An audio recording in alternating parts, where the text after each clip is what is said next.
To sort of end on a lighter note, Rednote, TikTok was away from the US for 14 hours, only 14 hours, but they only Hey, had that's like a longer than 90. Yoon Suk-yeol's martial law. Oh, yeah. And I think to some people felt more important. But it's actually only an extension of like 90 days. So it could actually go away completely. I think, though, that the migration to Reno is actually really interesting, for a few reasons. One, Chinese is very difficult. It's a very difficult language. So Hmm. to see these Americans actually like be on Red Note for like 24 hours and be able to speak some Mandarin was quite impressive to me. But what are your thoughts on Red Note?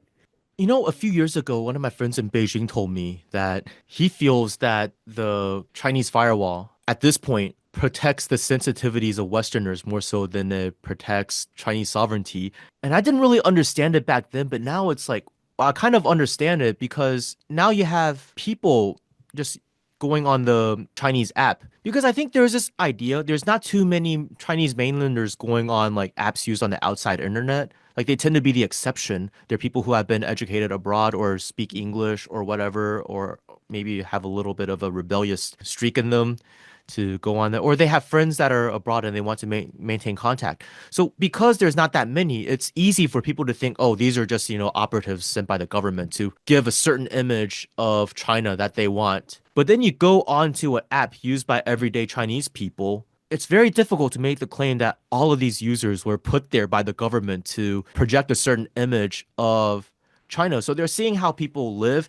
I think a lot of people have this idea that China is a very, very backwards and undeveloped country. And for sure, there are areas that are more impoverished than others whose standards of living are nowhere near as good as places like Beijing or Shanghai or like Chengdu, Chongqing. But the overall trajectory is standards of living are rising. And even people who left China like 20 years ago, they go back and it's just like, it's a whole new world. There's like whole entirely new skylines. The way people use technology is different. You have these fancy electric vehicles that make Teslas look like really cheap pieces of like plastic. Like the interiors are like on Teslas are terrible compared to like BYD, and BYD's cheaper.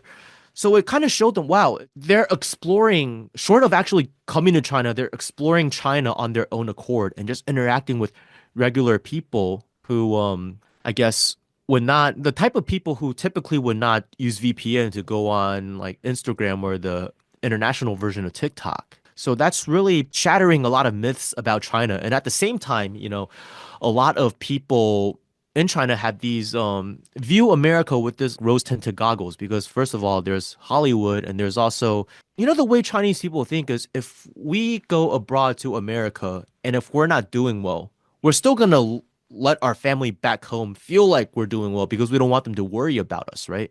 And because of the linguistic barrier, they're not going to look at a lot of everyday posts from Americans because Americans are also not really going on these Chinese apps.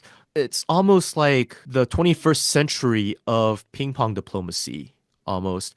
And I feel that I do not think that this migration will be permanent. And even if it is, I feel like the algorithm will eventually cater people to their tastes because, yeah, this was a novelty to Chinese people to see a lot of foreigners. But you look at the way people use TikTok because TikTok is a very international platform, right? A Vietnamese person using TikTok is probably going to swipe past all of the videos that are not in Vietnamese, for example. And I feel like that's going to be the case with Rednote if Westerners stay on it. So we'll see more Western focused content while Chinese users will see more Chinese people on the app, but they can still see each other's stuff if they go out of their way. But who knows what the future will bring? But I think it got a lot of people to really challenge the lies told by the US government. And also, what really amazed me was like, if it were Zoomers saying this, it's like, whatever. But you have like boomers filming videos, like going, all my life I was told that China was this very terrible, evil dictatorship and that people there were really poor and like eating rodents to get by. But now I'm looking at it and I feel like they can actually afford their groceries. And I realize the people telling me to hate China are the actual problem. I think that's change is possible. I think that's the whole takeaway from the situation. I think it was a pretty positive development. But at the same time, though, it makes me wonder. It's like, man, growing up, I would talk about Chinese things to my friends all the time. They never cared, but all of a sudden they care now. It kind of baffles me a little bit, but I'm not going to be upset about it because I think it's just time and place for these sorts of things.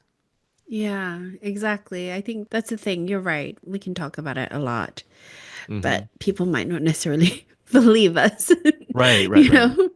So, Like I used to tell my friends about like, Chinese music, Chinese movies and all that stuff, and they're just like, Why are you so Asian?" But then it's like nowadays they look at it on Rednote and it's just like, wow, that's so cool. Which I'm not upset. What I'm like is I feel that my teenage self looking at these developments would be really happy.